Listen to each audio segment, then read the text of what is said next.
Alrighty, guys. All right. You can hear me just fine, and let's see. The camera's working fine. Okay, hopefully we have it all. I have a new setup. You can see super swaggy, super nice. Call it the, the shoebox method, and the entire idea is to get the microphone closer to my mouth, so that way the episode comes out fine. On TikTok,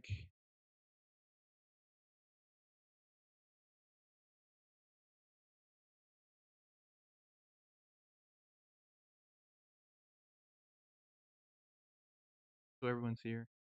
All right, just for everyone in my TikTok audience, the reason microphone is on the shoebox is because the microphone was not picking up the sound of my voice. Of course, basically late here, which is another reason why I can't be extra loud. Part of the reason why I need the microphone so close to my mouth is so that we can pick up my voice. I am softer spoken as far as guys go, and it's even worse at this time of day because again, I can't raise my voice really. I'll go back and I'll also check the VOD, double check and ensure that I can be heard because episodes 2 through 4, unfortunately, I couldn't hear what I was saying, and so I ended up deleting those episodes.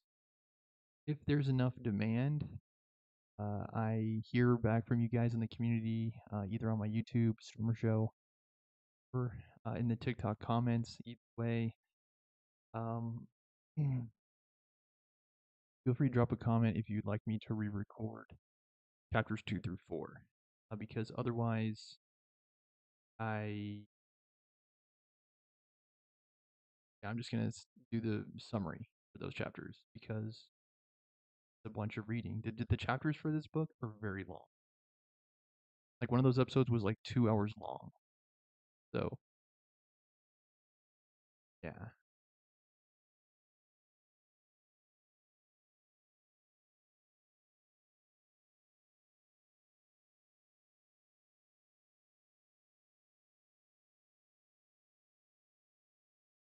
fine.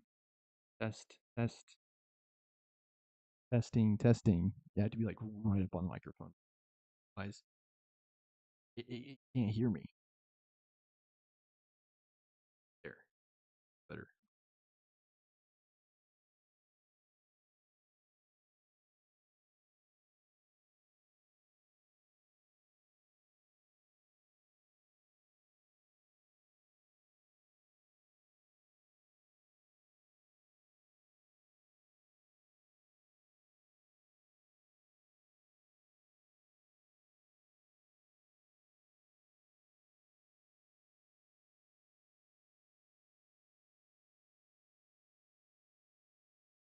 I'll be reading through summaries for chapters 2 as a type of recap, and additionally,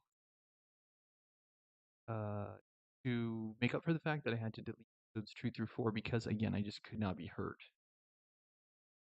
seen but not heard. It's being neither seen nor heard, right? Anyway, okay, let me double check that I'm still being heard. Okay, yes. And if you're wondering why is the shoebox there, it's because the table is low, essentially. I can run a quick.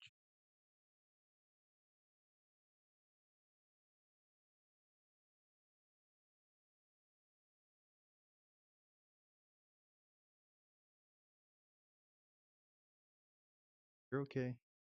Check. Check. Testing. Test. See, up like doesn't grab the sound of my voice.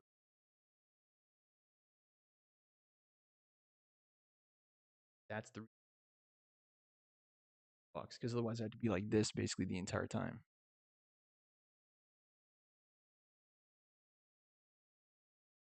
Although it's not that big of a problem, it's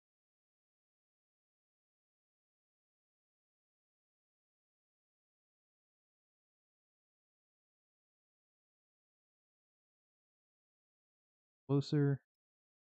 Okay, check, check. Test 1 2 1 2. Okay. All right, I think it's picking up the sound of my voice now. I'll go ahead and grab the book. And we're off.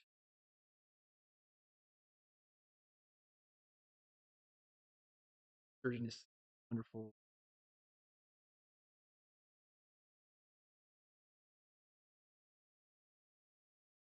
Sure, it's out there. All right. Chapter 2, recap. Okay. All right. This is a lot of reading, so bear with me. But it is much, much faster than chapters. So that is going to get us to chapter 5 faster. Okay. And this is also somewhat a reminder. I might be saying this wrong. If I am pronouncing it wrong, just substitute in the correct pronunciation. I've been saying larch. It can also be pronounced lark. Lark. Larch. Lark. I'll just say lark. I guess I could look it up.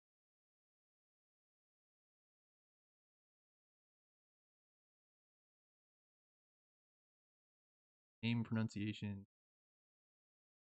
Larch or lark? Larch. Larch. Yeah, I was saying it. Never mind. Putting myself here. Okay.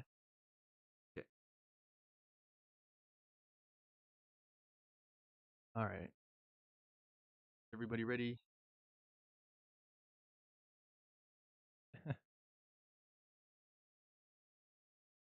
Check. Check. Check. Larch was born to a servant of the mayor of Portland, Maine. The mayor was the so-called father of the law. This is the Lord's work, by the way, chapter 2. Recap. The mayor was the so-called father of the law that introduced prohibition to Maine. Mother worshipped her employer and advocated temperance reform. On the other hand, Larch's father was drunk. His disappointing parents made Larch a very good student. Larch attended Harvard Medical School. While there, he discovered he had gonorrhea. Contracted from a prostitute, his father had bought him as a gift to express his pride for Larch getting into medical school. His father rarely showed any gestures toward his son, and Larch was too embarrassed to refuse, and touched that his father had given him anything. Uh, yeah, touched that his father had given anything. After his engagement with the prostitute, Mrs. Eames, Larch awakened to find another woman in the room, whom he later found out was the prostitute's daughter. To relieve himself from the pain caused by the gonorrhea, Larch used ether, which he became addicted to, I recall.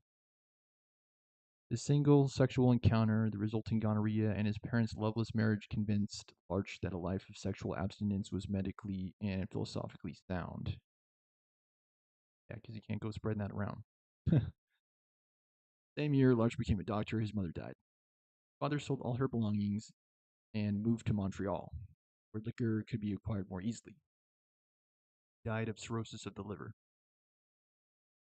One night, the prostitute, Mrs. Eames, arrived at. I'm getting this, by the way, from thebestnotes.com. Bestnotes.com if you'd like to follow along. Chapter 2. Same year, Larch became a doctor. Yeah. One night, the prostitute, Mrs. arrived at Boston, lying in hospital pregnant. Larch believed by cesarean section. Larch delivered, by cesarean section a stillborn child, and he was forced to remove her uterus. He was baffled by the disintegration of her uterus. Mrs. Eames fared well for 2 days, but on the third day she filled with blood. 3 days later, she died of scurvy, according to the pathologist. The next day, Mrs. Eames' daughter came to see him, bringing with her a bottle of liquid that was supposed to end pregnancy. Miss Eames was also pregnant, but not as far along as her mother had been. Mrs. Eames had taken this liquid in such large amounts that her intestines had lost the ability to absorb vitamin C, so she had died of scurvy. Mrs. Eames could have gone to an abortionist that charged $500, which was much more than the poor woman who came to him could afford. To pay off the debt, they worked for him as prostitutes. Who is it? Arch? I think it is. I don't know who else that could be in reference to. This oh, the abortionist. Uh, I think so. No, yeah, I guess this is a different abortionist, not Larch, but a different abortionist. Um, the yeah, they work for that abortionist, the other one, as prostitutes. The abortionists and others were located off Harrison, unlike the Boston Lying-In Hospital, which was located on Harrison Street. Knowing the methods of such places, Miss Eames wanted Larch to perform her abortion. For the first time, he said the word, not about the procedure, and hesitated too long. I think there's a typo there. I think it's too long. He told him to shit or get off the pot, and then Miss Eames left. Brought back a week later, beaten with a dead fetus from a failed abortion, imprisoned in her uterus. Pinned to the shoulder of her dress was a note that said, Dr. Larch, here, get off the pot. Undergarments had been pinned to her other shoulder. She died before he could operate. The next day, Larch visited off Harrison to see for himself where women who had been turned down by doctors went. And yes, we're still fighting this in modern day. Why we're still arguing in modern day about abortions is beyond me. I said in a recent status that women should have basically unlimited access to abortions and birth control, but we are, again, fighting old battles. Anyway, I guess back to the book. Um, yeah, he visited off Harrison for himself to see where these women ended. He entered the establishment. A German choir was singing loudly, the only form of painkiller the establishment provided. Going through this single door, he told the man at the desk that he was a doctor and wanted to offer free medical advice.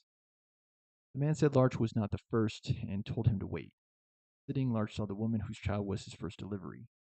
She was too pregnant to have an abortion safely, but he could not tell her because she only spoke Lithuanian. A scream cut through the corridor, causing a young girl in the waiting room to jump from her seat and sit down and cry into her mother's lap. Larch learned the girl was about 3 months pregnant and 13 years old. He told the man at the desk to pay the woman back because it would help the girl. Then the door opened to reveal an old couple. The woman known as Mrs. Santa Claus was in charge. Larch told her she didn't know what she was doing. He replied that at least she was doing something and asked him why he didn't do anything if he knew how. He also asked him to teach her. He advised the woman under the sheet to come to the hospital immediately if she had more than a little fever or a little bleeding. Mrs. Santa Claus asked Larch where her advice was.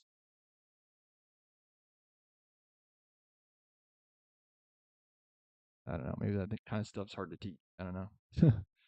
Larch returned to the waiting room and told the mother and daughter they should leave. Mrs. Santa Claus told the man at the desk to pay them back all of their money. Santa Claus then told Larch to ask the daughter who the father was. Told him herself. The father of her child was her own father. After about a third of the women had that can't come in like her, said Mrs. Santa Claus, raped by their father or brother. Took the child to the South Branch of Boston Lying-In and performed the abortion. No one at Boston Lying-In questioned him, made up a story as to why the abortion had to be performed, but afterwards he was never treated the same.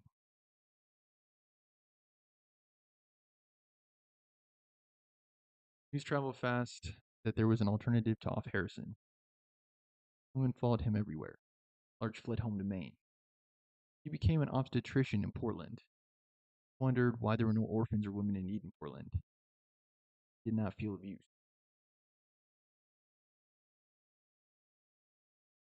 coast to coast. I don't know. We're in Portland, Oregon. Unless there's a Portland, Maine. There is. You know, but for the sake and purpose of getting through these caps, I'm just going to keep going. One day he was invited to the home of Miss Channing Peabody. Channing Peabodys were members of Boston's high society who spent their summers in Portland. The East. Not accustomed to high society, Larch accepted the invitation. When he arrived at the Channing Peabodys, he discovered that he had Mrs. undergarments in his jacket pocket. Sitting down to dinner, the only conversation was that of Dr. Larch and a retired surgeon, who insisted on discussing modern obstetrical procedures. Larch knew from the tension, the visible anger of the young man sitting across the table, lack of conversation, and the pale color of Missy that she needed an abortion. Even rich people needed him. Room and Missy were completely prepared for the procedure when he entered. Admiration for the preparedness was overtaken by his inability to forgive them for the obvious love for him. Sent for the hostile young man, outraged brother or lover or both, and made him one. When he left, he told the servant that he prepared Missy that he should be called if Missy had a fever or more than little bleeding. He also told the servant and the young man that Missy should be treated like a princess and that no one should be allowed to be named.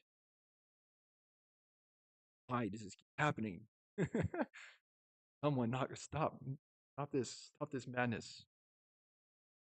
When he put on his coat, he could feel the envelope bulging with money in it. He proceeded to the servants in the house, then took a pair of forceps and pinned the undergarments he had in his jacket pocket to the lapel of the sleeping retired surgeon. By the time he arrived back in Portland, he knew that he was an obstetrician delivering babies, the Lord's work, and he was an abortionist delivering mothers, the devil's work. But to him, it was all the Lord's work.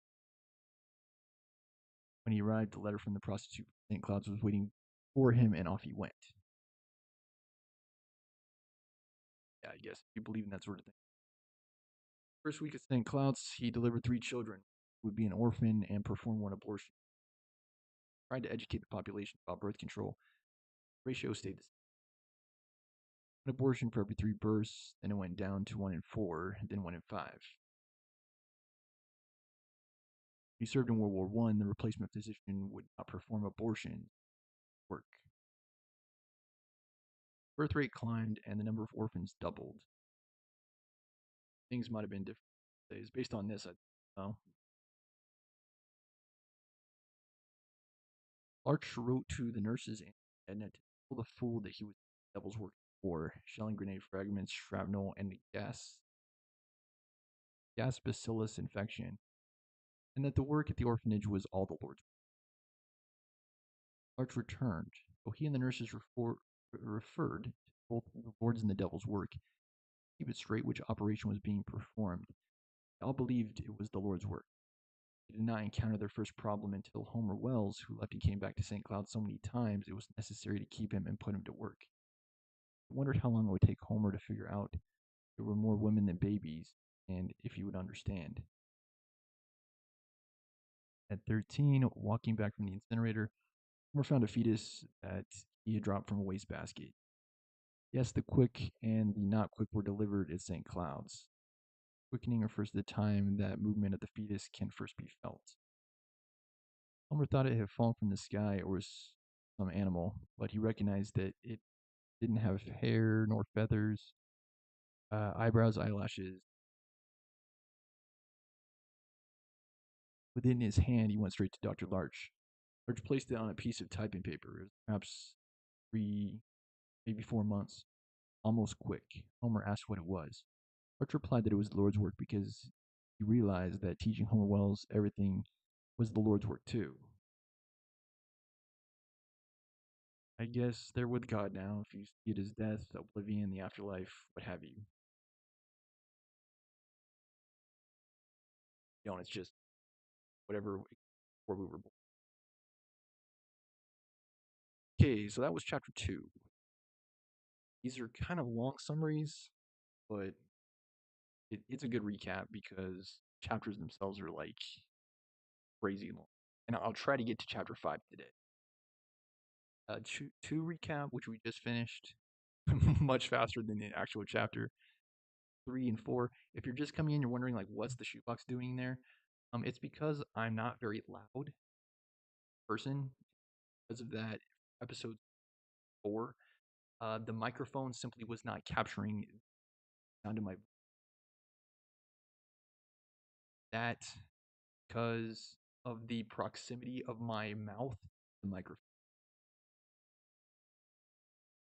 Yeah, nutshell, it has to do with audio and how my voice picks up online. Okay, all right. Chapter. I'm not gonna discuss.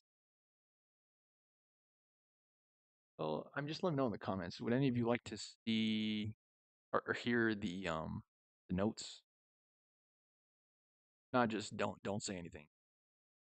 Otherwise, I'll just cap.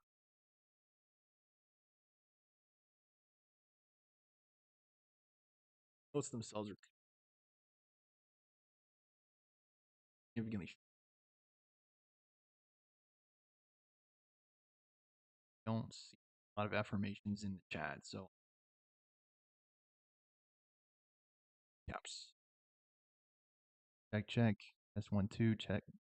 Test 1 2 check. Test 1 2 coming through. Okay, so chapter 3. At any point you would like me to cover the notes, please drop a comment.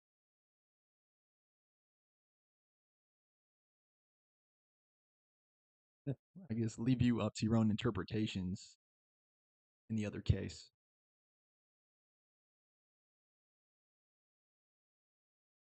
Okay, chapter 3, Princes of Maine, Kings of New England. I've only ever been one time. Actually, I was at New York one time and I was to Rhode Island one time. Never to Maine though. My first my journey, I guess. Okay, this is chapter 3. Arch gives Homer the responsibility, and by the way, this is coming from thebestnotes.com. Cider House Rules, chapter 3. This was already covered in the reading, but again, when I went back and I looked at the VODs on YouTube, it did not capture my voice at all. And I decided to delete it. Really just pointless. Just like me gesturing, reading, and unable to hear me. Okay, chapter 3. Arch gives Homer the responsibility of doing the bedtime reading. Copperfield. Every night Homer would murmur its opening passage to himself. Whether I shall turn out to be the hero of my own life, or whether that station will be held by anybody else, these pages must show. Every night after the reading, Larch would open the door and bid the boys good night with these words. Good night, you princes of Maine, kings of New England. Homer never imagined leaving St. Cloud's. Things he dreamed of reigned in the court of St. Cloud's. Homer, this was still uplifting and full of hope. Kingly behavior was possible even at St. Cloud's, for Larch was Homer's king, Larch's prince. Yeah, there's like a mythical, I don't know if I should call it like mythological connection to the past, like the romanticism of like King Arthur. Homer recalls how Larch explained that some women came to have babies to put up for adoption, and other women who were very strong came to have abortions. I'm just the doctor, Larch said. I help them have what they want, an orphan or an abortion. Homer was such a successful reader that the girls asked that he read to them as well.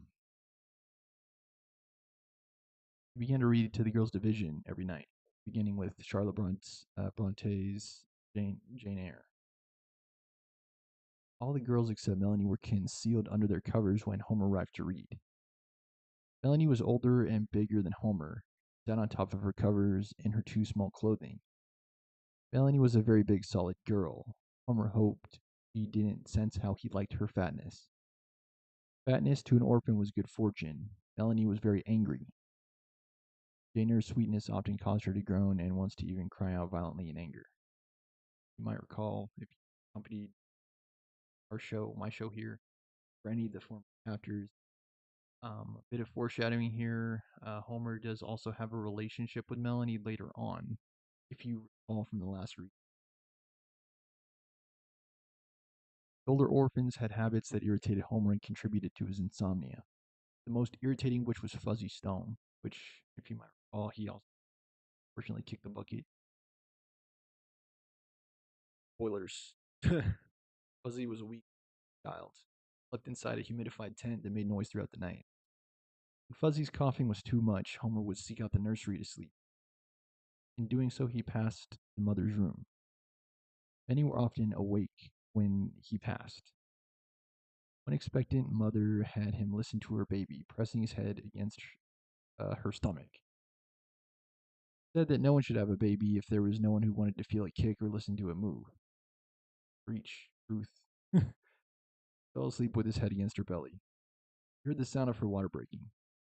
He knew she had a girl, but she never knew which orphan it was. This did not deter him from searching for her amongst the other girls. The oldest game that orphans play is imagining their parents are looking for them. Homer knew that this little girl's parents weren't looking for her, and he felt that it was better to have someone look for her, even if it was just another orphan. And sure, some of you in the audience that are able historical connections can extrapolate from this. It was written about the time of World War One. Some of their fathers probably went off to war, I'm assuming, and just didn't come back.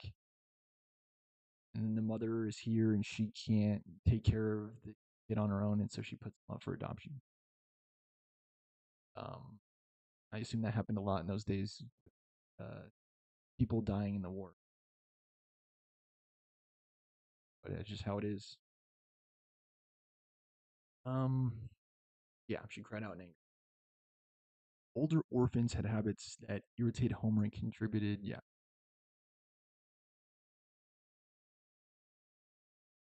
Um, yeah. Homer and Larch talked about Melanie's anger. Melanie had been left at the orphanage when she was 4 or 5. Didn't speak until she was 8 or 9. She had been to and returned from more foster homes than Homer. Larch told, Larch told Homer that asking Melanie about her experiences might help her release some of her anger. Sometimes it helps, but sometimes it doesn't. As soon as he said it, Larch instantly regretted it. First family returned her for repeatedly biting the family dog. Ran away from the second and third families, alleging the men in the families had sexual interest in her. The fourth family called Melanie. The fourth family claimed Melanie had taken an interest in a younger female child. The husband and wife of the fifth family had separated because of Melanie's relationship with the father. Finally, the husband of the sixth family died shortly after Melanie arrived, and the wife felt unequipped to raise Melanie alone. Life expectancy was also shorter in those days.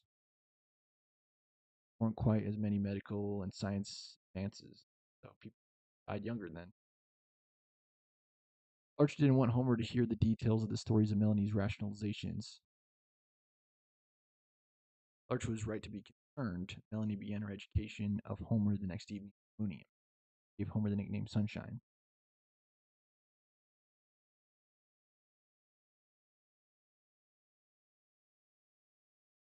Dr. Larch had also found solace in ether, which he administered to himself in the dispensary.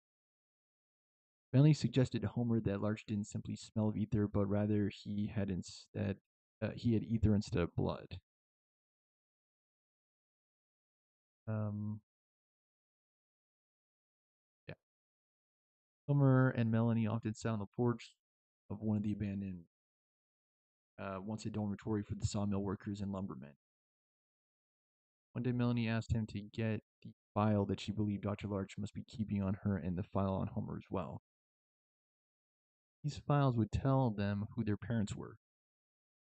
In return, she gave him a pornographic picture of a woman and a pony and told Homer she would do what the woman was doing to the pony. Fellatio. Hopefully there are no kids in the audience, but if there are, I mean, it's out there. What are you gonna do? Shut down the internet? Back in time? Unknown to Melanie, it was Larch's policy to destroy all records of an orphan's natural mother. An orphan's file began with the date of his or her birth. Still, it was in the best interest of the orphans. Larch also believed that orphans should be adopted before becoming a teenager, so that they should be loved before they became deceitful. Teenager discovers deceit. If not adopted and loved, the orphan may never grow out of this phase of deceit, deceiving himself and others forever. This would not be the case with Homer, for he was loved by nurses Angela and Edna and Dr. Larch. But Melanie was different. When Homer asked what she would do if she found her mother, Melanie, without hesitation, told him that she would kill her. Melanie was quite upset with Homer's response that the records were not to be found, and angry and Larch for playing God. Larch did play God, and he even admitted it in his diary. Larch felt that much of life was left to chance and that a man should seize moments to play God. In anger, Melanie tried to destroy what she could at the abandoned house. After her rage eased, she made Homer promise to stay at St. Cloud's as long as she. As a reward, Melanie performed fellatio on him, but all he could think of was the abused woman and the insensitive pony. He failed to sustain an arousal which made Melanie even madder. He left the abandoned home as Melanie continued to destroy it. Like, uh, there are definitely like literary themes here, like cycles of trauma, I guess. The abuse, also the past repeating itself,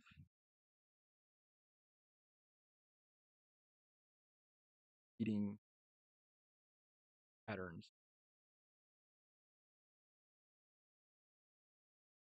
The photograph of the woman and pony had been found under Homer's mattress, passed onto a few boys, taken by Nurse Angela, and given to Dr. Larch. Larch, imbibing ether in the dispensary, was not upset that Homer had the picture. What bothered Larch was that the woman in the picture was Miss Eames, died after he had refused to give her an abortion. Homer arrived in the dispensary. Larch had too much ether. He laughed hysterically when he told Homer that if he was old enough to have this picture, he was old enough to become his assistant in performing obstetrical surgery. Larch kept the picture of Miss Eames and the pony to remind him of his mistakes. Next day, he gave Homer a copy of Gray's Anatomy and his personal handbook and notebooks for medical school. Homer began his medical education. Is anyone in the comments actually able why he didn't the abortion? I don't know. The kid look it up after we finish chapter 3. Right, this is, by the way, the recap from thebestnotes.com. Let's see, where am I? Yeah, Homer began his medical education. Arch was not happy with Melanie's hold on Homer. Like I said, developed a relationship. He assumed that they had slept together and that Melanie was forcing him to continue, which was not true. Time they would sleep together. Homer, whole Melanie had on Homer. However, sorry, the whole Melanie had on Homer was balanced by Homer's hold on Melanie, his promise to her. As long as she stay. I guess in a strange way, they had that much in common, right? She couldn't stay. She couldn't stay in the home, and then there were no homes that wanted to keep her, and there were no homes that could keep him. So it like couldn't shit. It came together, you know. Like with him, it's just freak accidents, like people just dying in the wilderness. Basically, like one of Homer's homes. I guess not the best adopted parents, but I guess that applies for some people. He seemed humiliated and defeated. There was no record of her history. Failed to excite Homer, and now that they were sleeping together, it appeared that Homer quickly took having sex with her for granted.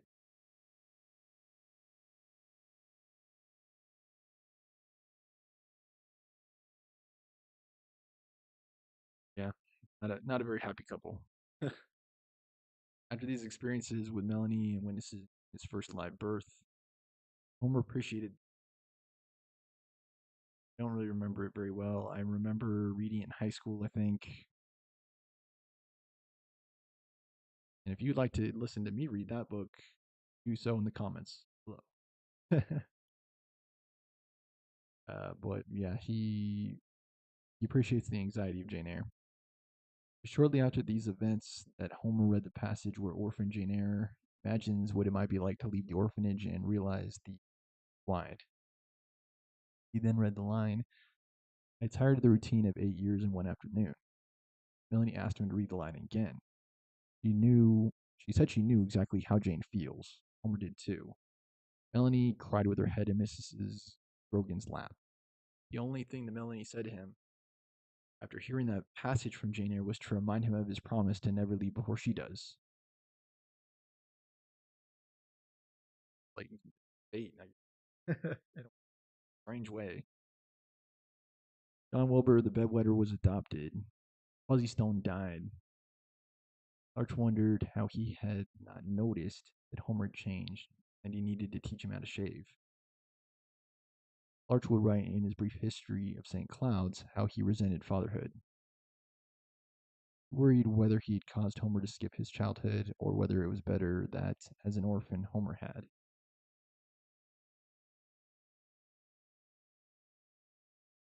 Kind of a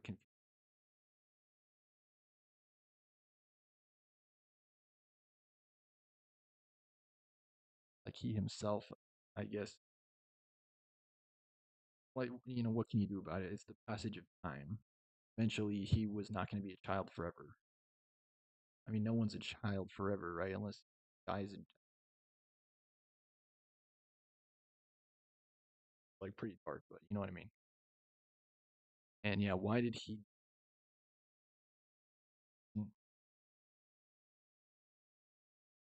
Um,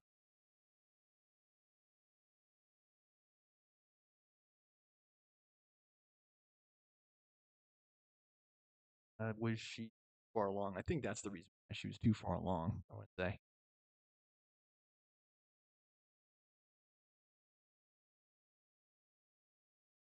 Um, if you know, just let me know. I'm trying to like do quick reading. Um,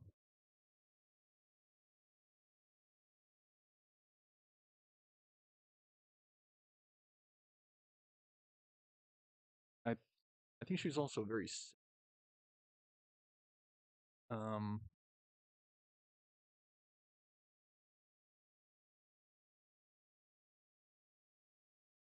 kind of hard to understand.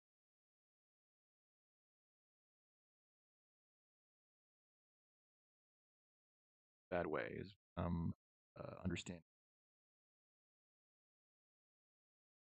All right. Um, he essentially he was not able to perform the abortion.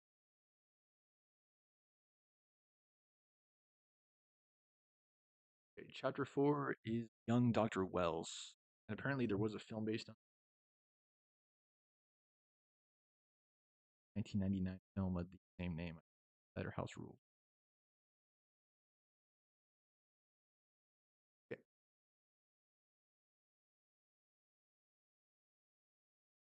All right, chapter 4, young Dr. Wells. Cap, I'm skipping the notes in the interest of time because I would like to get to chapter 5 today. All right, this is the summary for chapter 4. Young Dr. Wells. Dr. Larch writes that there is no society at St. Cloud's. There are no choices or comparisons. Homer had no choice when he became Larch's apprentice or in his relationship with Melanie. After exhausting the tutors brought to St. Cloud's, there was no choice but to become Larch's. I think that's what they mean. Instead of Larch's assistant. As Larch's assistant, there was no choice but to. There was also no choice but Melanie for Homer to develop a sexual relationship with because she was the only person there his age. Like a type of microcosm. I mean, they still did have choice. limited choice. Before the age of 20, Homer had been a midwife to countless births and a surgical apprentice to many abortions. Larch had not allowed Homer to perform an abortion, believing that Homer should attend real medical school before doing so, and that Homer's choice should be involved. For it to be Homer's choice, Homer would have to know something about society, of which there was none in St. Cloud's. Arch wanted someone outside of St. Cloud's to sponsor Homer's education. Don't we all? Where are you, Warren Buffett? Where are you, Mark Zuckerberg? Where are you, Elon Musk? Melanie and Homer were now like the loveless married couple, except there was no. If they had intercourse, it was infrequent and without enthusiasm. Arch sensed there was a sense they are wordless and wrong there, but okay. He sensed their wordless, joyless pact. Arch had secured Melanie a job as a live-in help to an old invalid. Neither the woman nor Melanie enjoyed it. Who could predict that, right? Melanie wanted to come back to the orphanage. Melanie got another job delivering parts and tools for a building contractor, but was fired when she could not account for over 200 miles on the truck. Arch loved Homer and wanted him to experience society, and then chose to come back to St. Cloud's, which assumed that Homer would want to choose to come back. Hearts Haven and Hearts Rock were two towns in Maine separated by only 5 miles. The rich inhabitants of Hearts Haven looked down upon their Hearts Rock neighbors, except Wallace Senior Worthington, the owner of the Ocean View Orchards. People of Hearts Rock also respected Worthington because he employed many of them. Worthington's wife, Olive, was a native of Hearts Haven. Hearts Haven had a wrong part of town, and that's where Olive was from. She was born Alice Bean, the daughter of a clam digger. This is something that I find challenging in books, like all these characters. Yeah. So there's Senior Worthington, Olive, and Alice Bean. Married Worthington and legally changed her name. I'm sorry.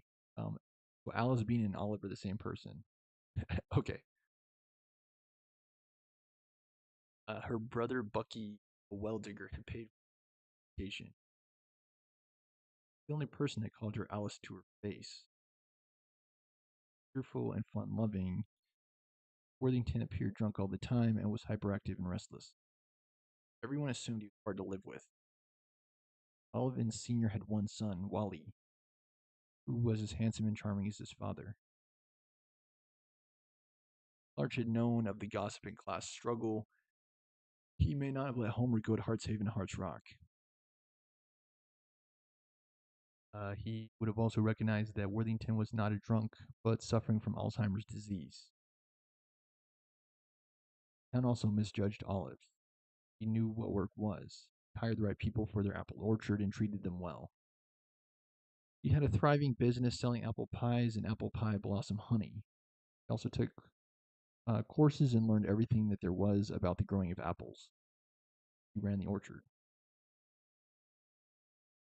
Homer was growing tired of Melanie and his promise to stay. So our contrast formed between, of course, Homer and Worthington. His relationship, their relationship. One being from a um, poor orphanage lacking like home structures, and then a rich life, the fun seems to be ideal kind of deal. Homer, yeah, he's growing tired of her and promise. Like, why did I make this? On his third journey through Grey's Anatomy, his fourth reading of Jane Eyre. This time, though, the reading of Jane Eyre, he copied the line. It's vain to say human beings ought to be satisfied with tranquility. They must have action, and they will make it if they cannot find it. Typed this passage and placed it on Larch's chest as he slept under the influence of ether.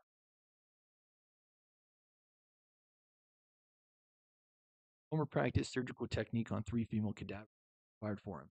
While working on one cadaver, Homer was interrupted by a woman suffering from convulsions brought on by eclampsia. Larch at the time was at the train station attempting to pick up the third cadaver, but the St. Cloud station master refused to give it to Larch, though um, he followed the cadaver several stations before retrieving it. In the meantime, Homer administered the proper medical care and saved the woman and her baby, but the baby was put up for adoption. Homer slept soundly after the 40-hour ordeal. He pretended to be asleep when Larch came in, cried silently when he received the first fatherly kisses. Her Larch kissed him twice and heard Larch's words, "Good work, my boy." Homer named the new orphan David Copperfield. Those were the first kisses Larch had given anyone since his night with Mrs. Eames.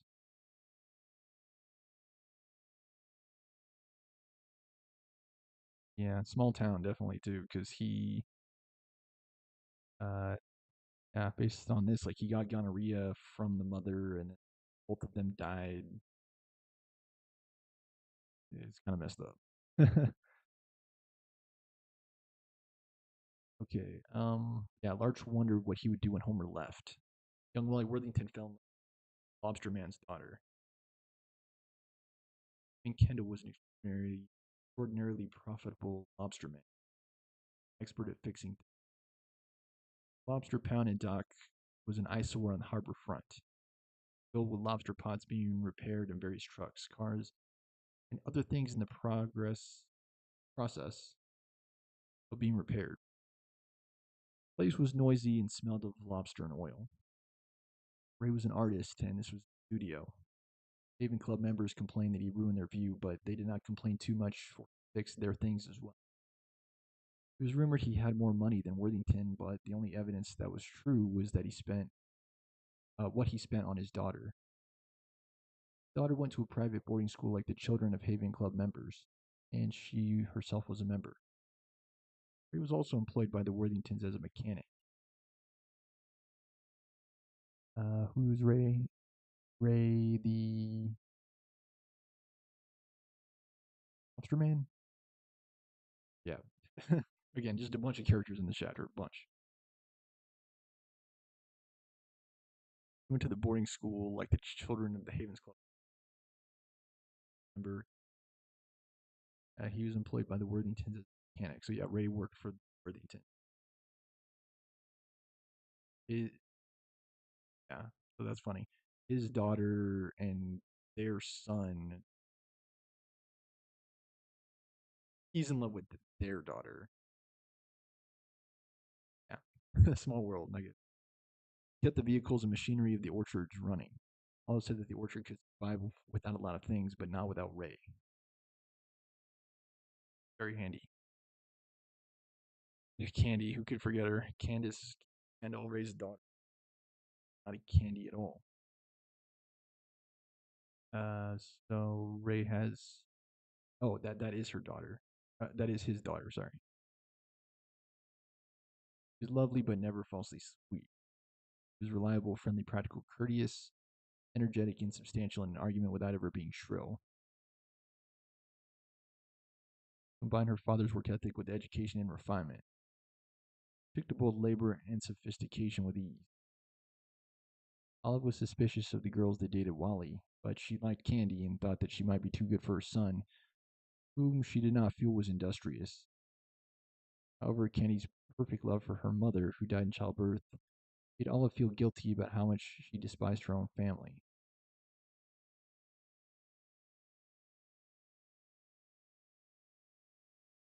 Kind of confusingly worded, like Oliver's feel bad about her own family, or about I assume Olive's family. Everyone knew that Candy and Wally were the perfect couple. Just wondered what took them so long to realize it. Ray approved of Wally and liked Olive's respect for work.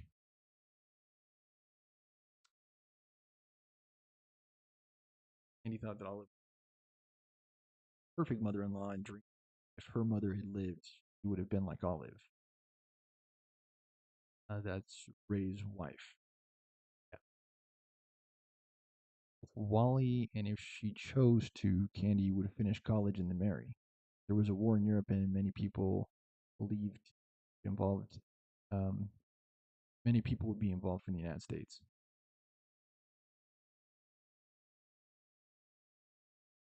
Worried about the war and that Homer, at right age, such as the clouds, took precautions to make sure that Archie created fictional history of orphans that had died in his care, their lives with happy endings. Fuzzy Stone, in fact, lived the life Larch wanted for Homer. Fuzzy's fictional story history, he became a doctor that attended Larch's alma maters and even interned at the hospitals Larch had worked at. Larch wrote about Homer Wells' history that he had a heart defect at him for. If necessary, Larch would tell Homer that his heart wouldn't stand up to war. What Larch really meant was that his heart could not stand up to Homer's going to war. In fact, Larch wrote, I love nothing or no one as much as I love Homer Wells.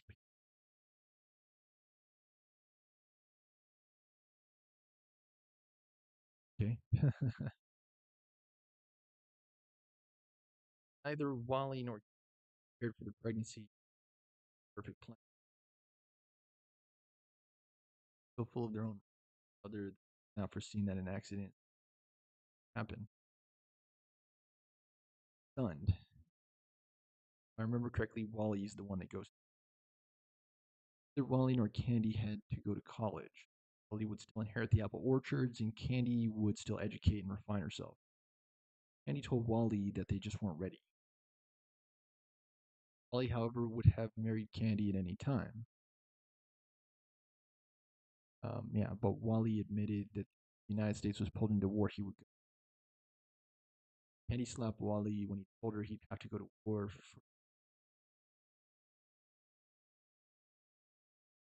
not to have the child, and Wally went about seeing the doctor by asking some of the apple orchard workers.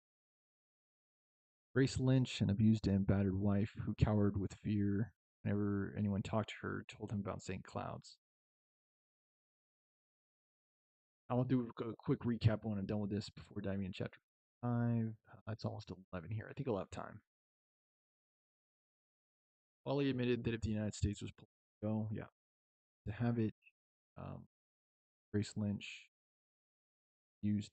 Wally convinced his mother to give them the day off. He would leave early in the morning for St. Cloud's.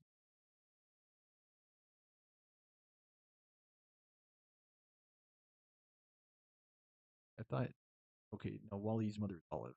Yeah, sorry, I got confused. He'd leave early in the morning for St. Cloud's. That is Wally and Candy. That night, neither of them slept. Nor Larch could sleep that night either. Seeing Homer walking outside, Larch joined him. Strange wind, a rare sea breeze entered St. Cloud's. Both men wondered what would happen to them. Probably not going to die in war. You're not going to die in the war, right? But like a reflection forces, education, community programs for sure, right? Not enough contraception. People aren't knowledgeable about birth care.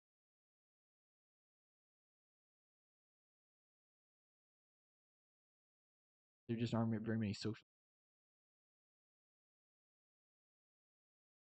Whew. Okay, so that was chapters 2 through 4 recap. All right, let me check my time.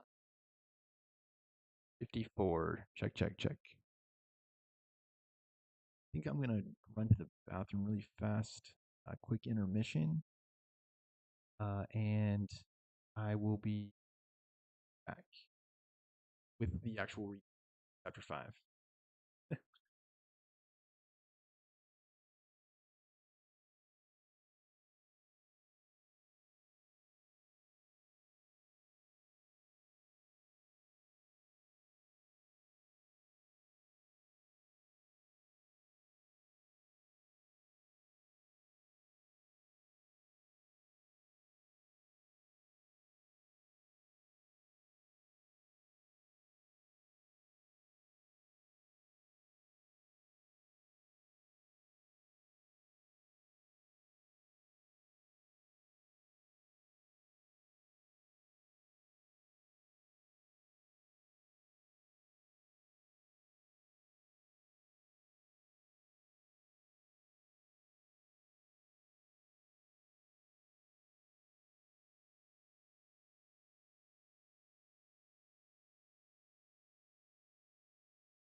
All right, check, check. I think we're all ready.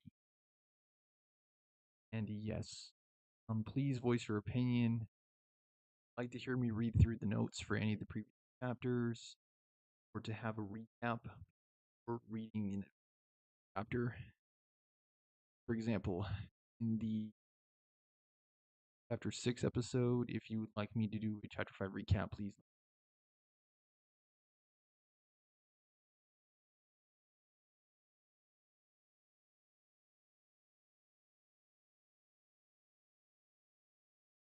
Chapter 5 is Homer Breaks a Promise.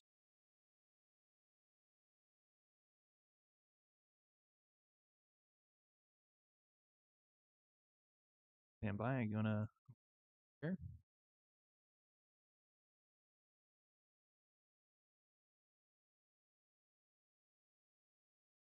Hold on. Okay, I think.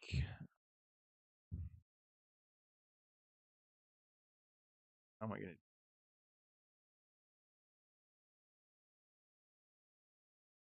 Homer Breaks a Promise. Station master at St. Cloud's was a lonely, unattractive man, victim of mail order catalogs and of an especially crackpot mail order release. The latter, whose publication took an almost comic book form, was delivered monthly. Last month's issue, for example, a cover illustration of a skeleton in clothes flying on a winged zebra over a battlefield that vaguely resembled trenches. The other mail order catalogs were of a more standard variety.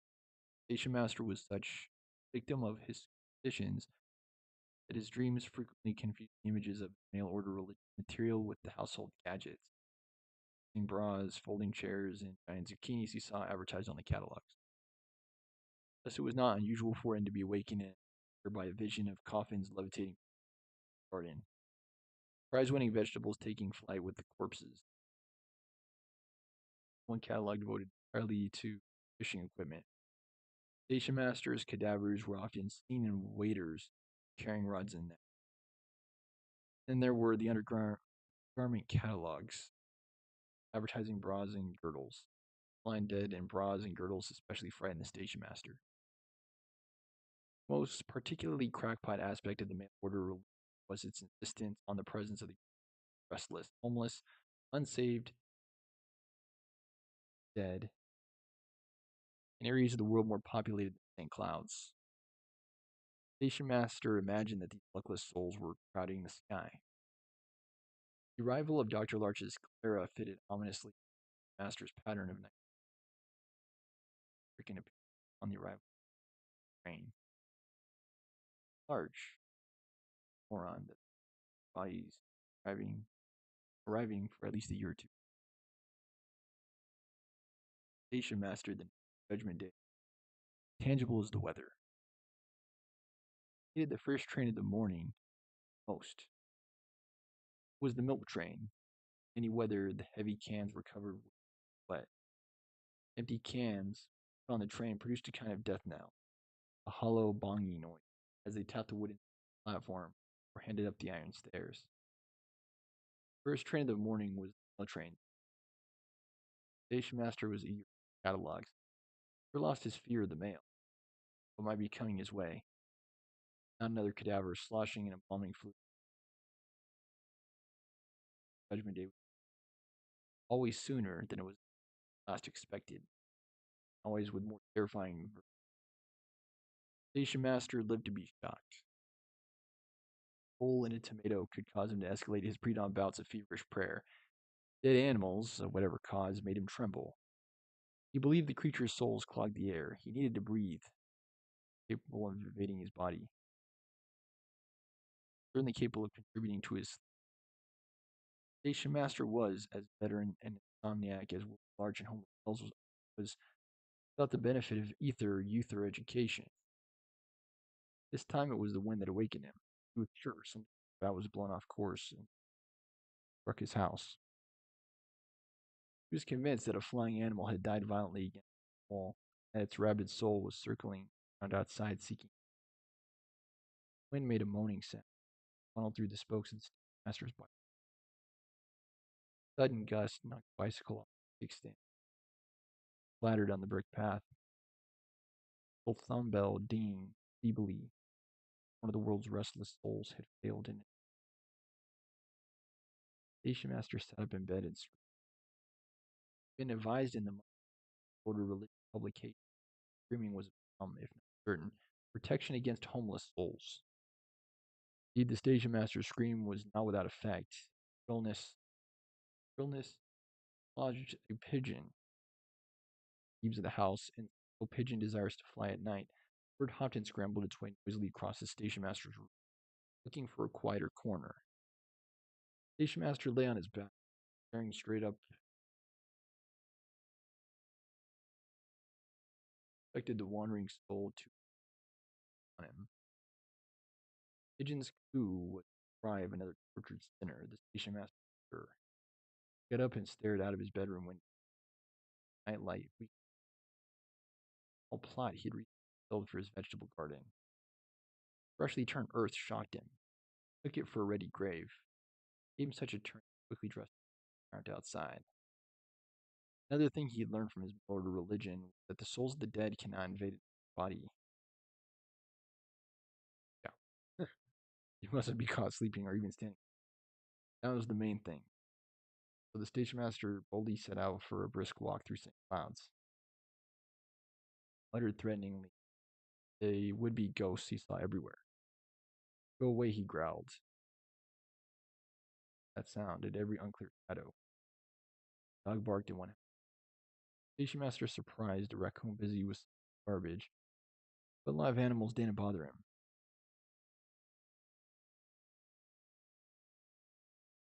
He chose to stay away from the abandoned buildings where he remembered that fat nightmare of a girl from the orphanage had caused so much. He knew that in those buildings, lost souls felt safer around the orphanage. Though he was frightened of Dr. Larch, the station master became fairly aggressive in the presence of most easily frightened people. The station master was bully when he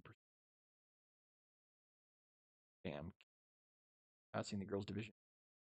He had trouble thinking of the girls' division without imagining doing terrible things with that great big ruffian girl, Royer he called her. He more than one night terror regarding her, often the model of the many bras and girdles in his dream, paused only briefly by the girls' division. He thought he might catch some scent of Melanie, building wrecker, but the wind was too strong. The wind was everywhere. Judgment Day wind walked quickly on. It was not going to stay long enough for the terrible soul. On the wrong side of the boys' division, he the lighted window of Los Angeles office. He could look over the building, up the hillside. Light from the window, illuminating the enchanted hill. He couldn't see where the light was coming from, and this disquieted him. It seemed eerie how a light making the hill go all the way into the black. The station master cursed himself instead. So much of his sleep was lost in fear in the first train of the morning, early train.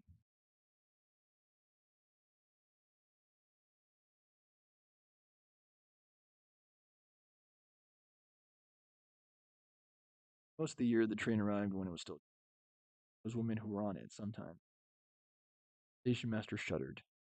Those women in those loose clothes, always asking where the orphanage was. Them back this evening, faces like ash.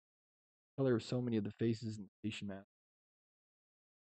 Very nearly, he thought, the color of Clara's face. The station master didn't know her name. One look at Clara had been so brief. It's unfair to be doomed to see her so many times since. More of her dreams. The station master heard that he thought were voices. Boys' division at the lit hillside above St. Cloud's. Towering shadows of large and home stretching one wood's dark edge and in the other stretching into the sky. Giant figure up there, huge hill spanning by the wind. H Master caught the word sorcerer. It was then he knew he could Not this. Not this time. Last thought Master had that time had come for him, all the world. Next morning, the sea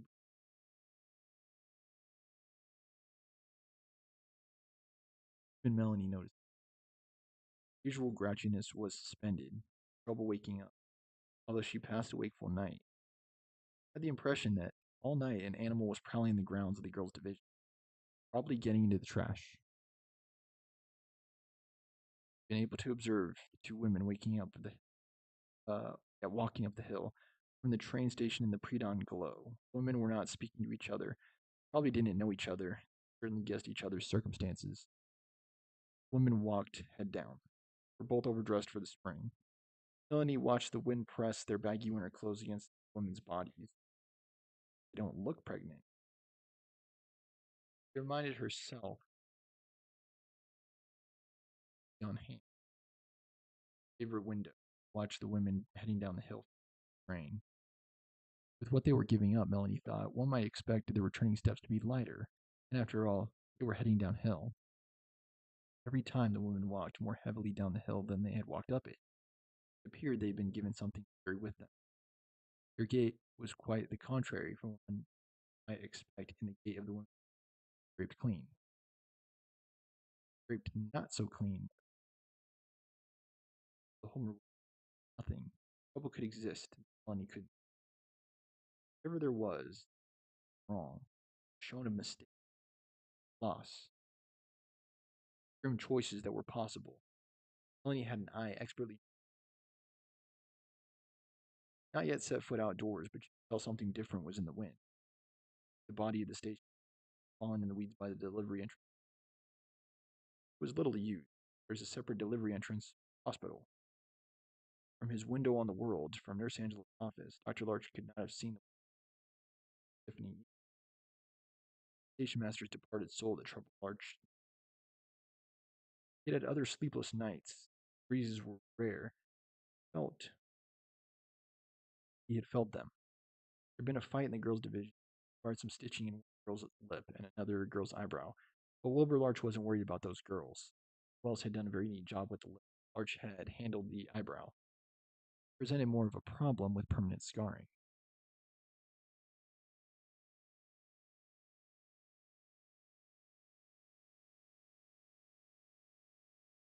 Okay.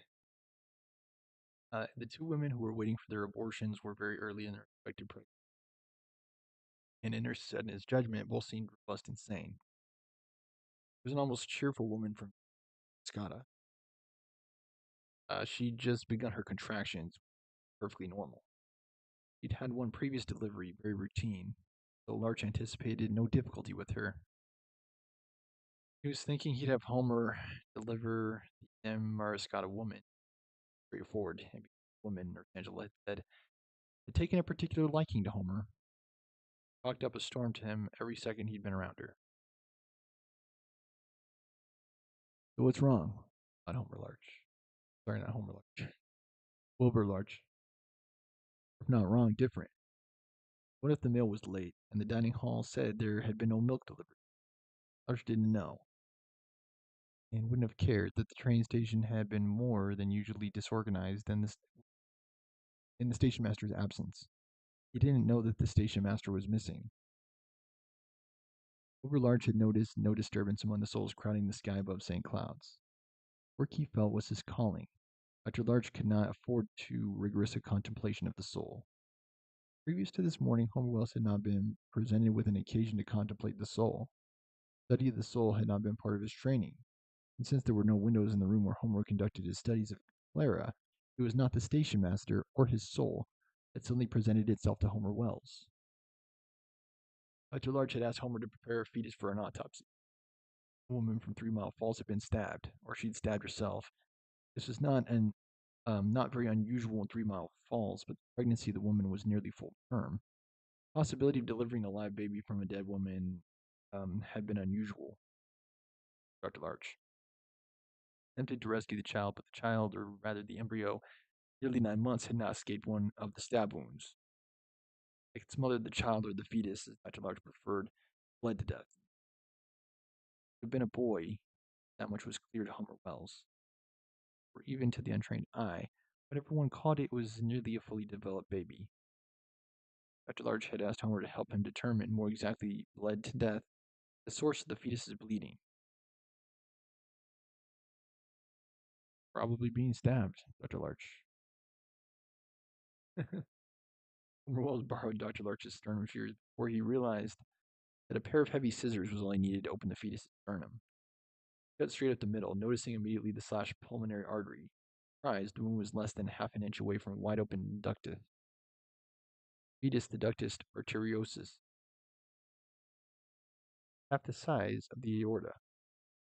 But Homer had never looked inside a fetus before. In the born, within 10 days, the ductus becomes nothing fibrous red. This change is initiated not by any mystery, by the first open.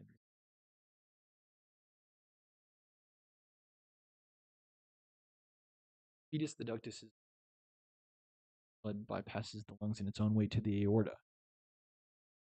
should not have been a shock for Homer Wells to see the evidence that the fetus had little need for doesn't breathe. Homer was shocked. Stab wound at the base of the ductus appeared as a second eye alongside the little opening of the ductus itself. The facts were straightforward enough. The ductus was wide enough because this fetus had never taken its first breath.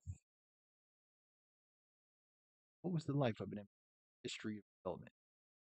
Homer attached a tiny needle-nosed clam. Severed pulp. Turned to the section and grazed to the embryo. Another shock for him to remember that graze did not begin with the embryo. End with it.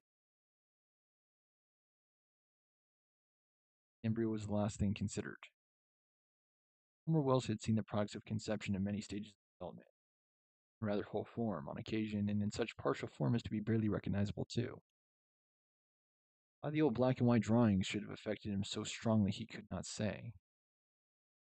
In Gray's there was the profile view of the head of the human embryo, estimated at 27 days old. Not quick, Dr. Large would be quick to point out. Not recognizably human, either. What would be the spine was cocked like a wrist. Where the knuckles of the fist above the wrist would be, there was the ill-formed face of a fish. The kind that lives below light is never caught. Give you nightmares. The inner surface of the head of the embryo gaped like an eel. Eyes were at the sides of the head as if they protect the creature from an attack from any direction. In 8 weeks, though, still not quick, the fetus had a nose and a mouth. As an expression, thought Homer Wells. Discovery that a fetus had an expression. Homer Wells felt in the presence of what others call a soul. Ah, yes, soul. What some scientists might call the brain. Laid the pulmonary artery of the baby from 3 Mile Falls in a shallow white enamel examining tray. Used 2 clamps to hold the chest and stitch open, one more clamp to lift and expand the lacerated artery. The baby's cheeks appeared deflated. Someone's invisible hands appeared to press. Small face at its sides. It lay on its back, resting on the elbows, arms held stiffly perpendicular to its chest. Tiny fingers of its hands were trying to catch a ball. I would say that's probably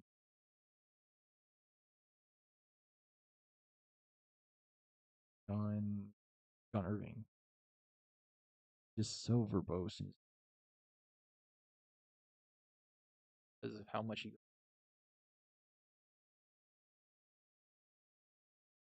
chapter 160 217.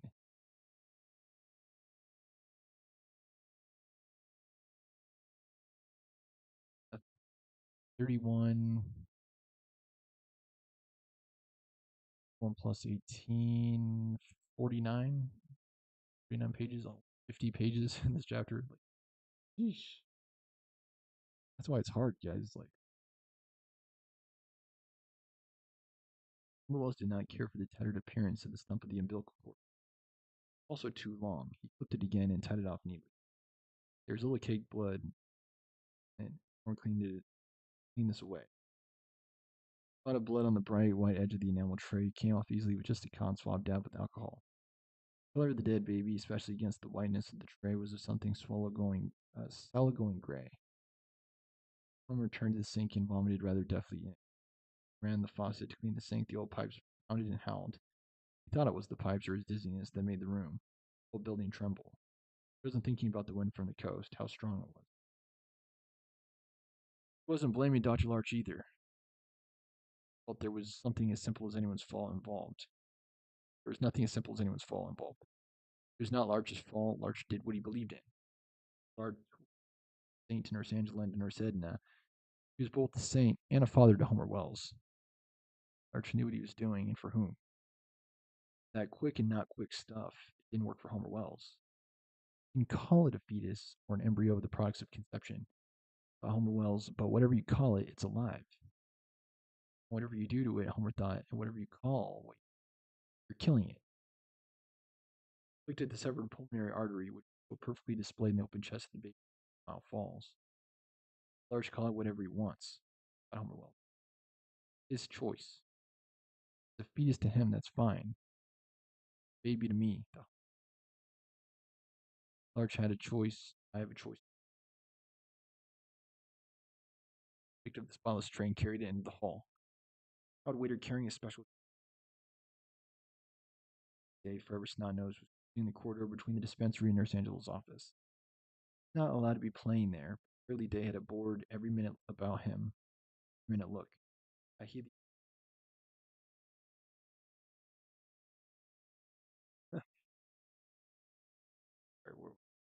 attention span of a rabbit.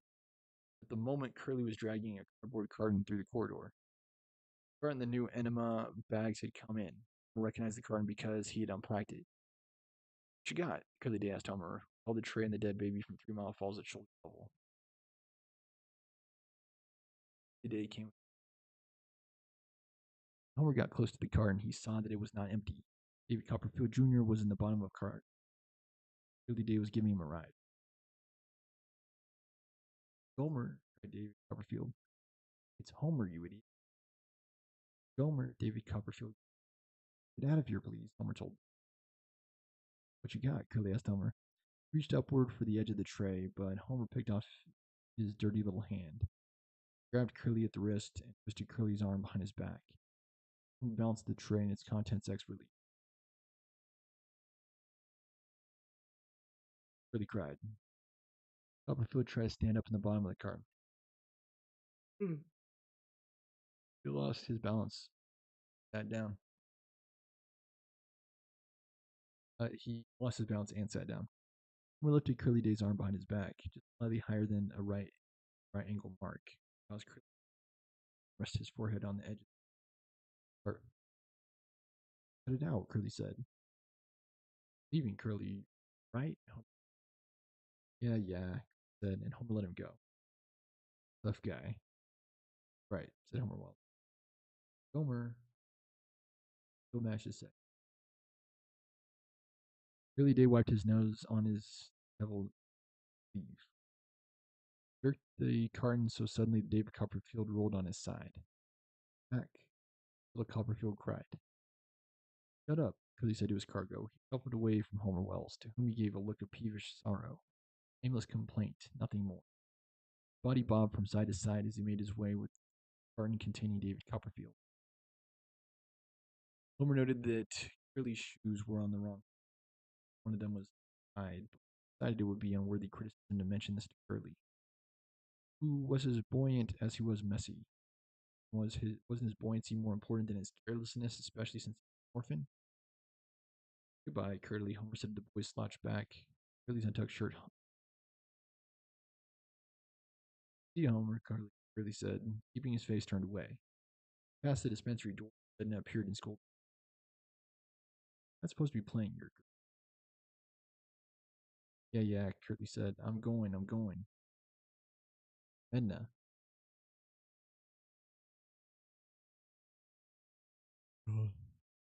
Edna. David Copperfield cried in a muffled voice from the bottom of the Emma bag carton. And the descriptions are just hellacious. It's just descriptions. It's Edna. Curly said. Then Homer was at the door of Nurse Angela's office, which was open. You could see Dr. Larch at the typewriter, which wasn't open. Sorry, you could see him at the typewriter. The doctor wasn't writing. There wasn't any paper in the machine. Dr. Larch was just looking out the window. The doctor's trance-like expression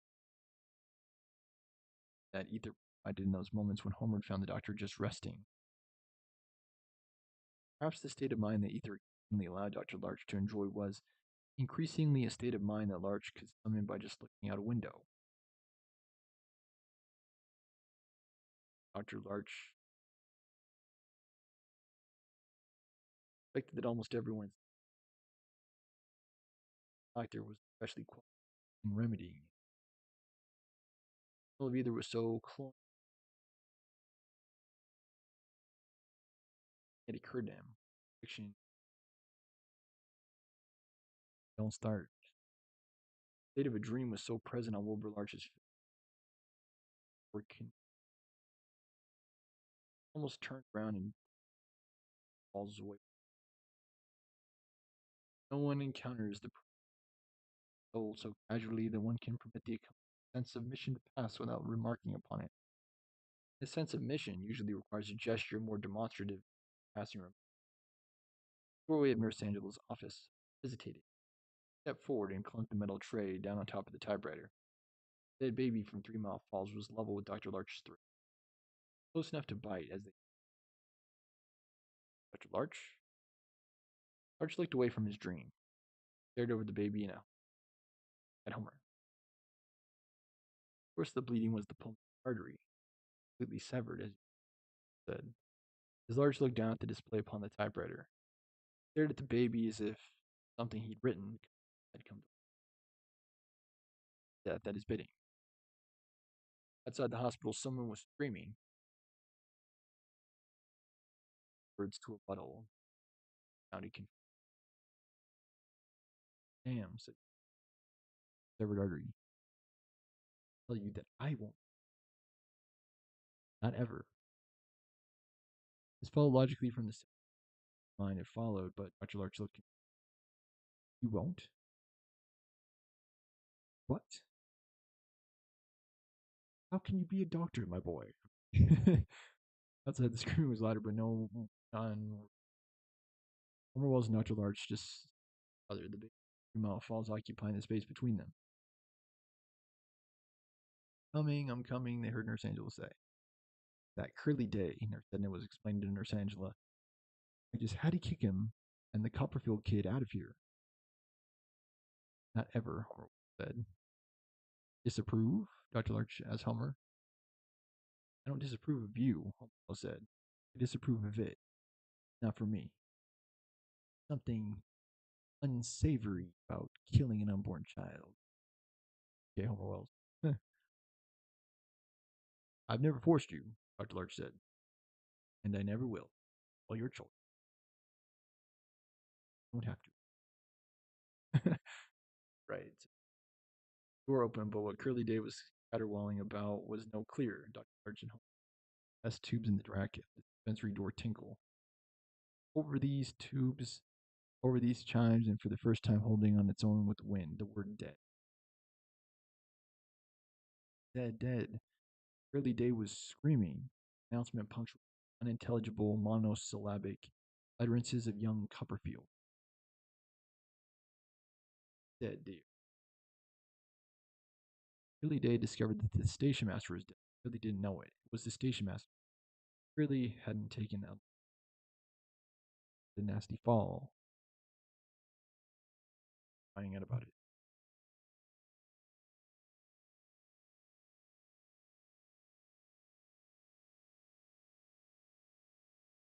Guy's dead, Curly said to Nurse Angela and Nurse Angela and Nurse Ed. Wilbur Larch, who heard this, got up from past Homer. All. If it's all the same to you, Homer said to him, I'd like permission to not be when you do what you have to do. I want to be of use in any other way. Not disapproving of you. It's okay, I just want. Don't have to watch that either, Homer. All your choice, boy. I'll have to think about that, Homer. Let's see who's dead, shall we? Well, Large down the hall, he knew the room was closed. The door light was on. It meant that Nurse Edna and Nurse Angela had prepared the two women who were waiting for their. I'd say this one is much farther along than the others. But much more late stage abortion on the darker side of things.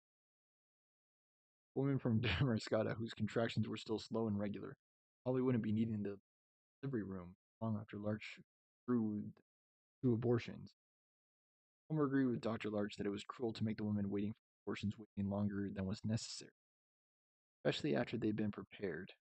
So Homer opened the delivery room door and poked his head inside without really looking. Doctor will be right with you. Don't worry. Wells regretted his timing. Before he could close the delivery door, her dead chant all over again. SpongeBob was like, soiled it, soiled it. You're saying dead, dead, died. The day possessed the kind of restlessness that would always lead him to unwanted discoveries. I can relate. He had tired of dragging David Copperfield around the anemic bag carton, and therefore he succeeded launching Copperfield and the carton off the loading platform at the boy. Although this seemed more like an accidental death case. Bennett struggled to get the carton and Copperfield up the ramp, but elevated above the little used driveway in the tall weeds, clearly imagined that Copperfield might be taught how to fly. Surely it wasn't high drop, and the carton especially wee hill that sloped away from the loading platform probably allowed the anemic carton to slide. He did foresee the possible damage to the carton, destruction of which would leave him in the all alone. The prospect of Copperfield without a carton or another plaything was powerfully. Uh, Copperfield was already tired of the possible use. Really was tired of Copperfield. With or in the carton, exhausted to save you when Copperfield was not complaining. Copperfield didn't know he was on the brink of a loading platform. He couldn't see over the sides of the carton. Really pushed the carton and Copperfield over the edge. He was careful to keep the carton in the upright position, thus preventing Copperfield from landing on his head. The carton landed on one. Young Copperfield was propelled down the like an unsteady chick staggering out of its shell. He came briefly to his feet before he fell and rolled again and again. Platform Curly Day watched the weeds indicated Copperfield's whereabouts. They were too tall for Curly to actually see Copperfield. Copperfield was not injured, but he was disoriented. He couldn't see Curly and he couldn't see the garden he'd grown rather fond of. He stopped rolling, he tried to stand. Dizziness in combination with the uneven ground unbalanced him and he sat down. He sat on with something hard and round like a stone, but when he looked at what it was, he saw it was the station master's head. Face up, eyes open, a strangely accepting terror in the frozen expression. An older child or even an adult might have been upset at sitting on the dead station master's face, but young David Copperfield viewed it much as he viewed the rest of the world, more curiosity than surprise. However, when he touched the face and felt its coldness, the correctness of the child's sensibilities was apparent. Coldness was surely wrong. When Copperfield leaped away, came to his ran, fell, rolled again. Finally, on his feet, he began to yelp like a dog. Billy Day began to track him through tall weeds. Dark just passed. But I'm going to be. Hang on, don't get excited. Billy called to the boy. Copperfield ran in circles, barking strangely. One place so I could find you, Curly. Stepped on something that rolled under his shoe. It felt like a freshly fallen branch, not yet settled to the ground. Station master. Attempted to catch his balance, Curly and on the station. Wide-eyed, unflinching face, all weeds sheltered from. Stared past Curly. And in a lot of the weeds, there were two barking dogs, moved as if trapped in a maze. Testimony to something basically brave and respectful. He did not bolt around David Copperfield. Melanie, at her window, watched the inexplicable thrashing through the weeds. At any time, she could have yelled to Curly and told him the whereabouts of David Copperfield. See by the movement of the weeds. Then she let them fend for themselves. Only when Curly Day was dragging him the driveway around the boys toward the hospital entrance, Melanie feel inclined to comment. Curly, shoes were on the wrong feet. Melanie called, you jerk. Curly couldn't hear her. Couldn't hear what Curly was yelling. Spoke just one more word out of the window to no one in particular. Felt that the wind allowed her to say exactly what she felt from the heart, as loudly as she chose, although she did not even bother to speak loudly. Boring. She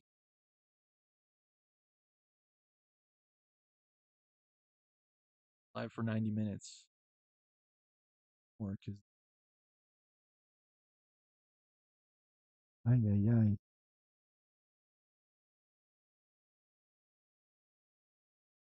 I should just stop here and do a part.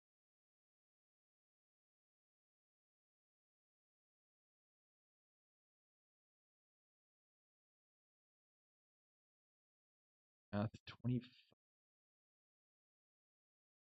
32.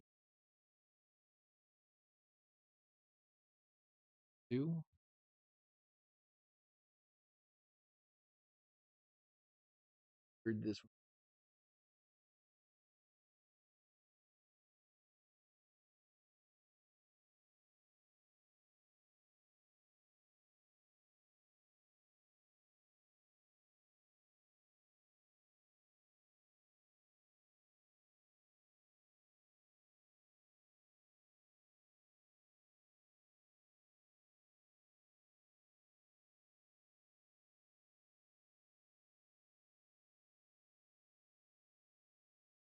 things became more interesting to Melanie when Wilbur Larch and Homer Wells and her appeared in the driveway by the boys' division delivery entrance, searching the plot for tall weeds. What are you looking for, Melanie? Either the noise of the wind or the intentness with which the searchers plunged through the weeds caused her question to be decided to go see for herself. Well, uneasy about the way the day was developing, but grateful that something seemed happening. That anything at all was happening was right with Melanie. Not a feeling shared by either Candy Kendall or Wally Worthy. The last 3 hours had maintained an awkward silence. The sense of anticipation was too keen to conceal with conversation. It had still been dark when they left the coast to Haven and ventured inland. The wind was still surprisingly strong. Wally had studied the map so excessively that night before the white Cadillac moved as purposefully away. For the sea as an oyster or its pearl washing resolutely. It was really too windy. Ought to be done, but Wally preferred black when it was upper convertible. Also, knocked down with the rush of the wind, grizzly in the car. The conversation between Andy was less obtrusive. Andy preferred it too. Her honey blonde hair was all around her face. Such wild swirls of hair under her face at times that Wally couldn't see her expression. Wally knew what her expression was. Wally glanced at the end up to read very often, but turned the book. Up this dog ear. The book was Little Dorrit by Charles Dickens. It was required summer reading for all the girls in Candy's would-be graduating class. Candy had begun it 4 or 5 times, but she had no idea what the book was about or what she liked it. Wally, who was no reader, didn't bother to notice the name of the book. He watched the same dog-eared page and thought about Candy. He was also thinking about St. Clouds. He was already, in his mind, through the abortion. And he was recovering nicely. The doctor was telling jokes. All the nurses were laughing. There were enough nurses to win a war. All of them were young and pretty. Orphans were amusing dykes, appropriate gaps in their smiles.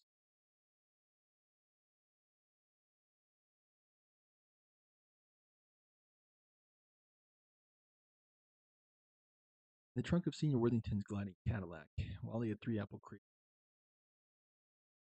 It had been the proper season. We'd have brought them apples and cider. Spring there weren't any fresh apples and there wasn't any cider. Wally had provided the next best thing, opinion. He loaded the Cadillac with jars and jars of the Worthington jelly and crabapple jelly. Half-gallon jugs of irritated combs, best apple blossom honey. Imagine driving for this abortion like Santa Claus. An unfortunate image if one considers Harrison. Mrs. Sam. I imagine that Candy was sitting in abortion, that relief on her face, someone who had just had a nasty splinter removed. Softly while he populated the abortion room itself with the aura of celebration one associates with the birth of a welcome child. Air of Wally's wishful thinking was rich with congratulations. Lighthearted scene traipsed the waves of St. Clouds, each with his or her own jar of jelly, full honey carrier, happy as bear cub. And he closed her book and returned it to her lap again, and Wally felt he had to say something. How's the book? He said. I don't know, Candy said, and pinched her thigh, something caught in his throat, trying to laugh. Pinched his thigh in return, pinched with the exact same passion and pressure as one he'd given her. Oh, how relieved he was that they were so alike.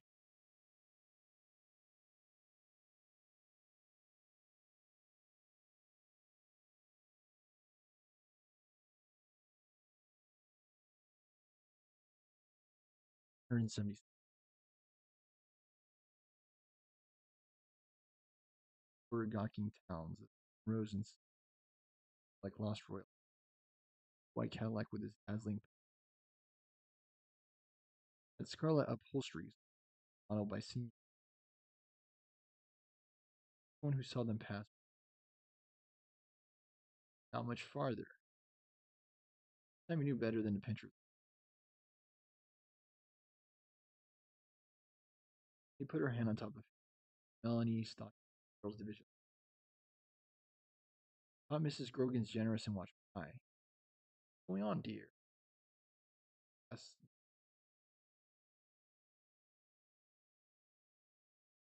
Bet it ain't a new boy in town. Wild remark, Grogan thought. Had mellowed.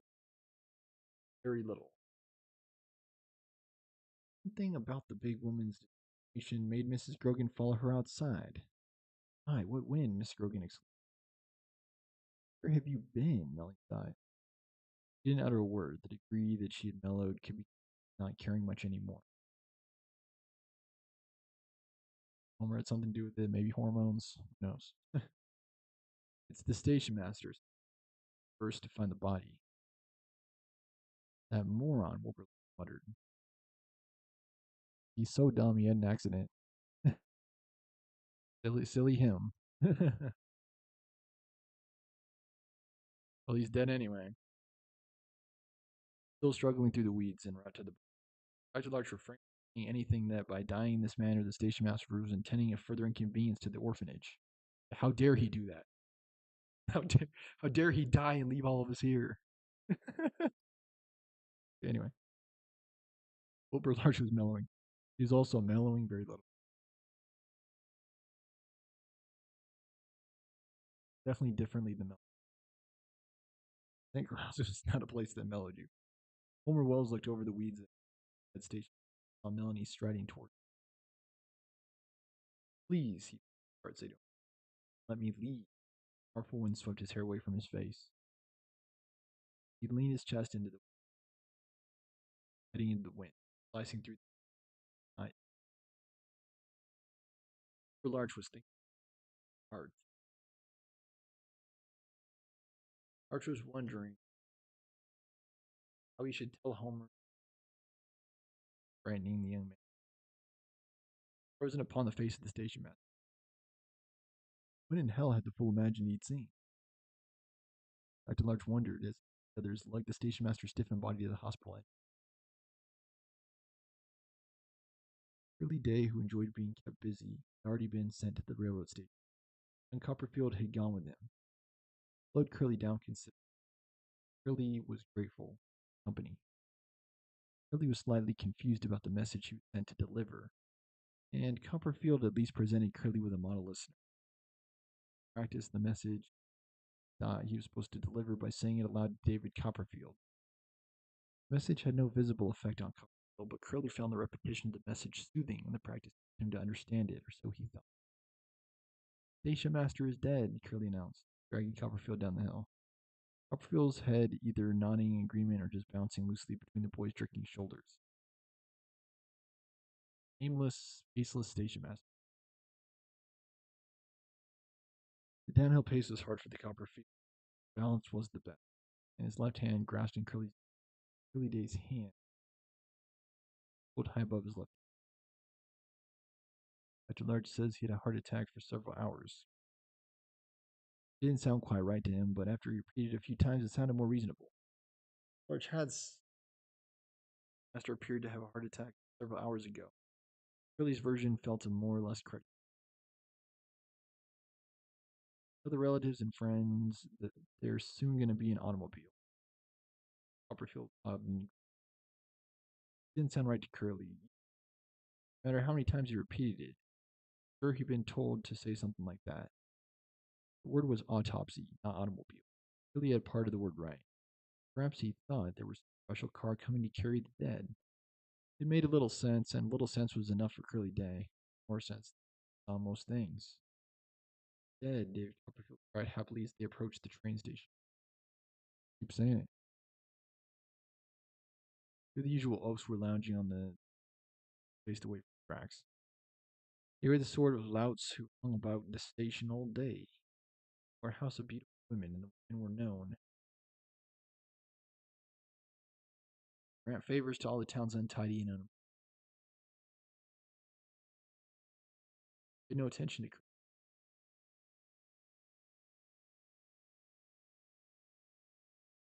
Keep saying it. The station master was a man who, on this of the station master, that he had a heart complaint. In combination with the mean-spiritedness of a dog catcher. Stupid young man who shared with all our children to keep their feet off the benches before arresting himself. Already didn't had any advantage over him. Without exception, cold, to the woman that got off the train. Women that got off the train asked for directions to the orphanage. Once taken from one of those women offered us when they mounted the stairs to the return train. First step was a high one. Many of the women who very clean.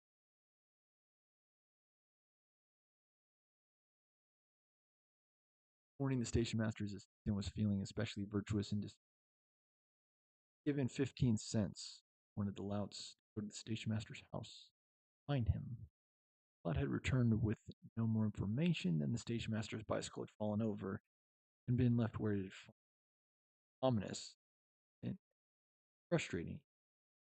Half irritated, having to do the station master's. He'd done poorly, half thrilled, like to being in charge. Those two dirty urchins from the orphanage crossing the main road in front of the east and coming his way. Station master's assistant felt his authority swell. Curly Day, wiping his nose on one arm, dragging David Copperfield with the other, seemed on the verge of speaking, but the station master's assistant spoke first.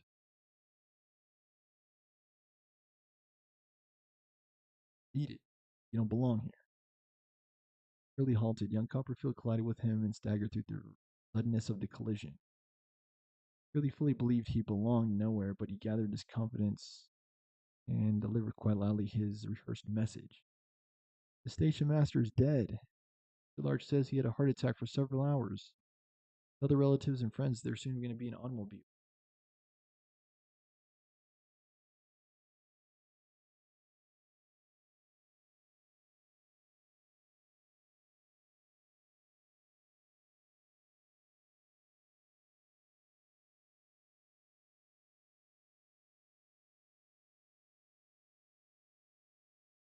All right, I'll keep going. I'll keep going. Even the oafs took notice. The assistant was stricken by a flood of sudden and conflicting feelings. If the station master was dead, assistant would be the next station master.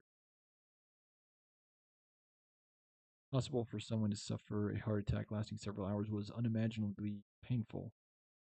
What was this promise or threat about an automobile? Relatives. Thoughts wonder. That about an automobile. Really suspected that he made a mistake, but decided to bluff it out. It's not advisable to display weakness in decision before rival. Led him to choose a confidence over truth. Means there's a car coming for him, said Curly Day. Two clouds looked mildly impressed. They had not thought the station enough to warn a car to carry him away. You mean a hearse? Asked the There was a hearse in 3 Mile Falls. A long black car that moved slowly enough and pulled by mules. You mean a car, said Curly. And the word hearse meant nothing at all. You mean an automobile. No one moved, no one spoke. Perhaps the back repeated hours. Slowly beginning in all of them. All just waiting for the next day. Worthington's oyster white Cadillac.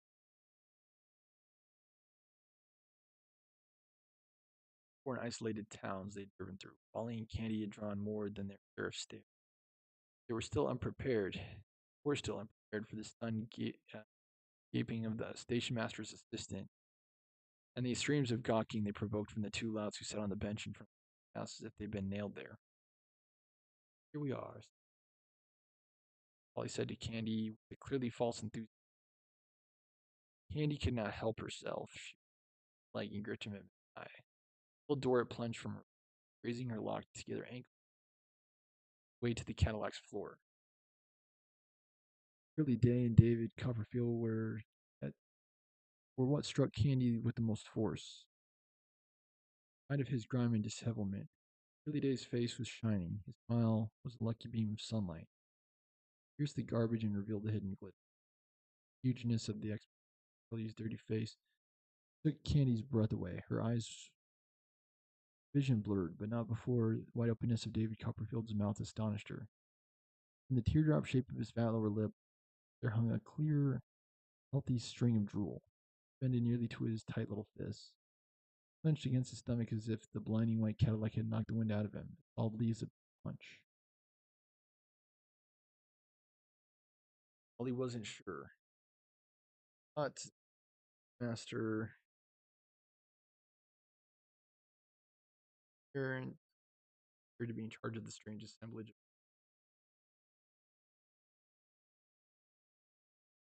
He said to the assistant, whose mouth didn't move, whose eyes didn't blink. Tell me the way to the orphanage. Got here in a hurry, said the assistant. A white hearse, not to mention the beauty of the body snatchers. He was unable to look at the girl. His mind's eye would never forget its actual brief glimpse of her. Pardon me? Polly said. Man's deranged. Polly was thinking. I should be talking to someone else. Passing look at the oafs upon Polly, he should not ask them anything. Foolish child with the ring of slobber now, thinking like an icicle in the sunlight and reaching nearly to the grass, stained dimples on the child's knees, appeared to be too young for slow, pleasantly. Copperfield, dancing like tinsel on a Christmas tree. Not him, Wally thought, and sought the eyes of Curly Day. His eyes were easy to find, riveted on Candy. Hello, Candy said to him. Curly Day swallowed visibly, in pain. The wet end of his nose was raw, and he rubbed it vigorously anyway. You tell us the way to the orphanage, Polly asked Curly Day, who, unlike the louts in these who with this Cadillac and these angelic specimens of the living had not been sent to retrieve the unwanted body of the dead station master. They want the orphanage, thought Curly Day. I'm here to adopt someone, Tiny Heart told him. Oh God, thought Curly Day, let it be me. Let it be him, please.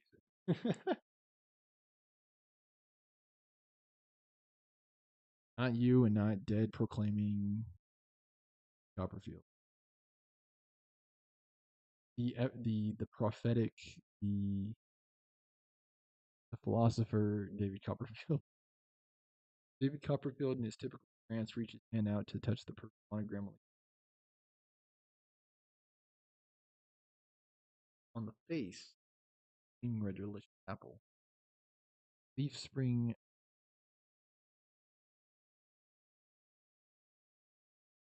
really batty and Copperfield. Gotta take charge of things. If I want them to pick me, I'll show you the ride. Kenny smiled and opened the rear door for them. A little surprised when Curly picked up the young Copperfield and shoved him in the car.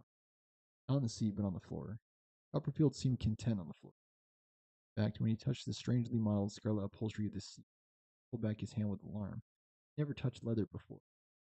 He jumped as he feared the seat might be alive. It had been a startling day for young Copperfield. Most of the morning confined in an enema back garden. First attempt at flight, his long fall through on that dead man. Copperfield and to move. Screamed. Never been inside a cart before. Didn't know about cars. Charlie Day explained to Candy. It's all new to him.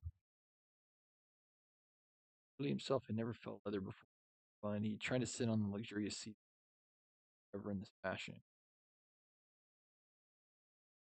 He didn't realize that the at the carpet were the result of an accident. Often be Curly Day's fortune to mistake an accident for something artistic. Slow down, Wally, Candy said. The little one is frightened. Over the front seat and extended arms to young Copperfield, howling abruptly ceased. He recognized the way her hair fell forward to either side of her face. This, together with her outstretched arms and a certain comfort smile, were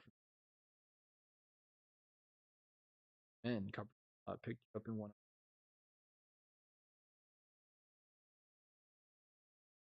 Curly Day sometimes led Copperfield around in this fashion. Curly wasn't quite dropped yet. It's a lot, really.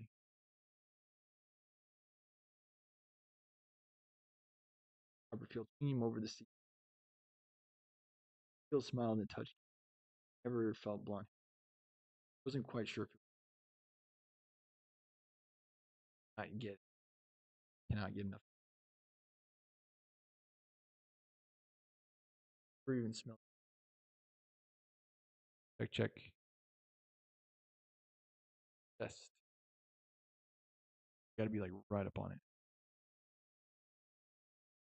Never smelled any of this. Throw his face into the side of her neck and took a great big sniff of her. He actually hugged him, even kissed him on the blue dent of his temple. Looked at Wally and almost cried. Curly Day, sick with envy, gripped the leather seat, wondered what say that would make them want him. Why would anyone want me? He began to wonder. But he fought off the thought. Not while his eyes in the Cadillac's near. Too painful for him to see the way Candy held David Copperfield. You're one of the orphans? Wally asked. He hoped tactfully. You bet, Curly Day said. Too loudly, he sounded too enthusiastic about it, he thought. I'm not just one of the orphans, he blurted out suddenly. I'm the best one. Made Candy laugh. Turned round and took a smile at him. Billy felt he was losing his grip on the upholstery. He knew he would say something else. He should say something else. His nose was running so violently he was sure that whatever he said would be grotesque. Where he could drag his sleeve across his face, there was her hand with her handkerchief extended to him. He wasn't just handing the handkerchief. He realized she was actually pressing the handkerchief to his nose and holding it correctly in place. Hello, Candy said. Only once had anyone done this for Curly Day. Sedna, he thought. Shut his eyes and blew his nose, at first cautiously. Come on, Candy. Really blow. Really blew it. Blew his nose so emphatically that his head was instantly clear. The delicious scent of her perfume made him giddy. He shut his eyes and wet his pants. Then he lost control and flung himself back in the huge scarlet seat. He saw that he'd blown his nose all over, and she didn't even look angry. She looked concerned. That made him pee even harder. He didn't stop himself. She looked completely surprised. Left or right? Wally asked heartily, pausing at the driveway to the boys' division delivery entrance. Left, he shouted. Then he opened the rear door on Candy's side and said to her, I'm sorry. I don't even wet my bed. I never have. I ain't a bedwetter. I just got cold. I got excited. I'm having a bad day. Really good, he cried. I'm the best one. Based on this chapter, I'd say you and David Copperfield are the only ones.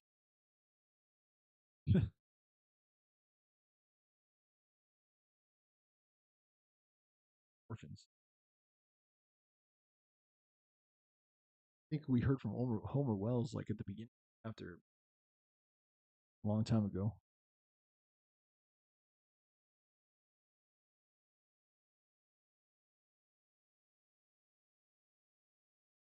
Yeah, 40 pages.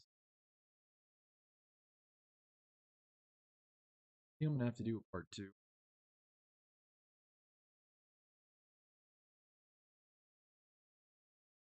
Up at the end of page 185.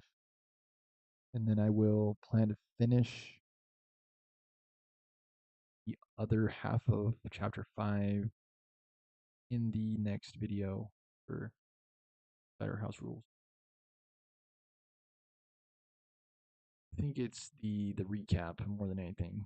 Like the recap, I think is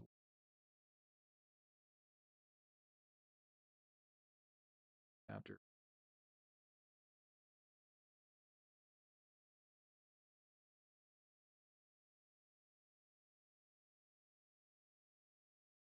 That seems fair and right to me. If you have an opinion either way, please let me know in the comments. I'm just gonna break chapter 5 into 2 parts. Tired. I'm tired. It's all right. It's all right. Get back in. If the chapters were shorter, I'd be able to give more emphatic, like I'd be able to give more expression to the characters, more characterization. But because they're so stinking long, it's like I just trying to get through. Basically, just all right. It's all right. Get back in, she said to him. Curly was already sprinting through the weeds and around the far corner of the building. Poor kid just wet his pants, Candy said to Wally, who saw the way Candy held David Copperfield in her lap and felt himself breaking. You don't have to do this. You can have the baby. I want the baby. I want your baby. Fine, we can just turn around. I said, no, Wally. I'm all right. Not the time for us to have a baby. Face down on David Copperfield.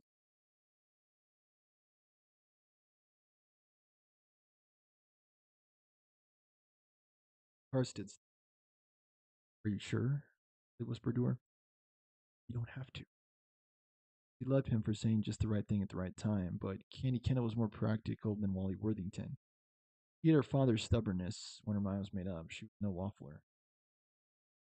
The boy said you go left, and he said to Wally, go left. Mrs. Grogan across the road in the girls' division entrance observed the Cadillac's hesitation. She had not seen Curly Day flee from the car, and she did not recognize the small child in the pretty girl's lap.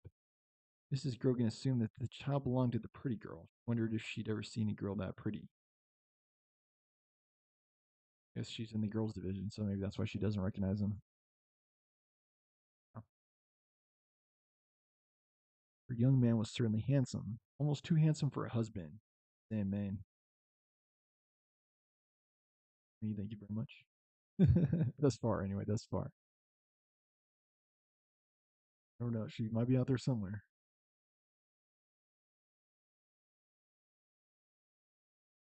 All right. Anyway, in Mrs. Grogan's opinion, they looked too young to be adopting anyone. Too bad, she mused, because they certainly seemed well off. Yeah, they're driving a Cadillac around. Cadillac meant nothing to Mrs. Grogan. It was the people themselves who appeared expensive to her. She was puzzled by how charmed she felt to be looking at these lovely people. A few glimpses of the very rich had not charmed Mrs. Grogan in the past. Those glimpses had only made her feel bitter. On behalf of the unadopted girls, she was all for her girls, Mrs. Grogan was. There was nothing personal in her bitterness. Very little that was personal in her whole life, really. Her stood still, giving Mrs. Grogan a long view. Oh, the poor dears are not married. They had this child together. Either he or she is being disinherited. They have both clearly been disgraced. Now they have come to give up their child. They're hesitating. Actually, I don't think it's a matter of them being able to support the kid. her her not wanting it. Wanted to rush out and tell them, keep the child, drive away. She felt paralyzed by the drama she was.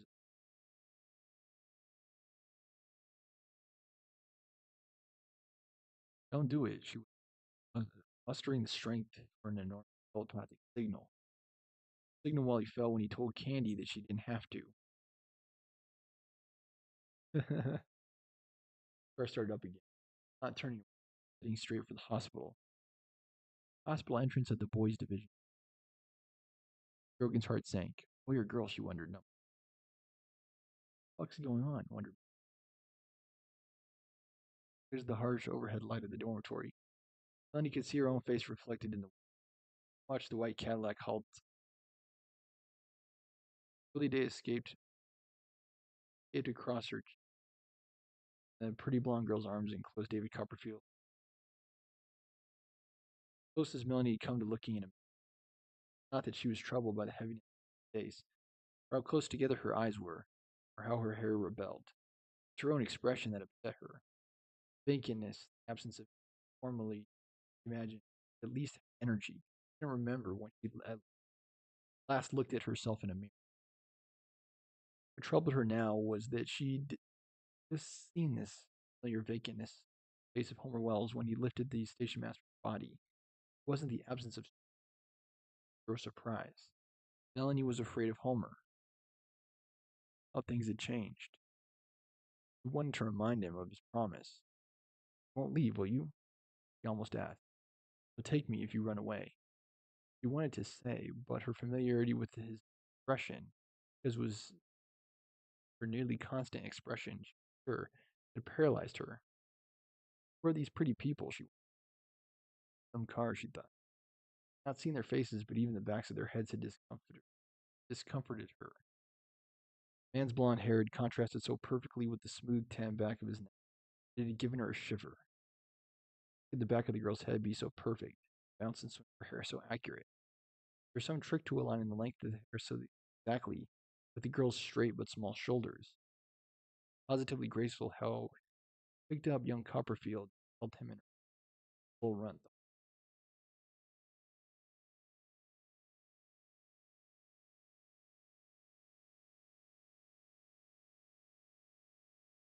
Okay, all right, that's it. Today, I think I'm just reading. Said maybe if it wasn't for the app to cover, I would have wanted to cover all of chapter 5 today, but we're already over 2 hours today of just me reading. I'm gonna do part 1, part 2 for chapter 5, just because of the recap. Standing Storm Champions, my YouTube Storm Champions. Yeah.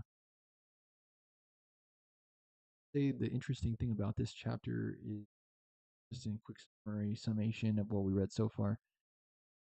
It's kind of strange how it's a chapter basically about the breaking of the promise, right? But we almost don't hear hardly at all from Homer or Melanie. It's basically all focused around like Day, David Copperfield, and then of course Candy and Wally. Um, just a lot of interesting contrasts, right? Like Melanie, yeah, Melanie and Candy, very sharp contrast. The orphans themselves, and even Curly Day and Candy, right? They have a different dynamic as well. Curly Day wanting to be adopted by them being there for the purpose of getting rid of their child. So it's like it's just a very interesting dynamic. Like she doesn't want to be a mother, and then he's looking for a mother. So it's like people are just searching for what they're missing. Candy's searching for freedom. Uh, Curly's looking for parents. They're all looking for something else. Okay. All right. All right. Chapter two. Sorry, not chapter two. Chapter five, part two, will be in the next edition, the next episode of the Cider House Rules. As always, thank you so much for watching. Please remember to support the show. If you're on YouTube, like, comment, share, subscribe, donate, Venmo Stormer Show. If you're on TikTok, please follow, like, feel free to share, donate, Stormer Show. By all means, platform help to get my name there to build the popularity. That's part of the reason why I'm doing this series. To spread knowledge and then to also get my name out there. Thanks so much for watching. Sleep tight. Stay well, Storm Champions. Have a good night, and as always, thanks for watching.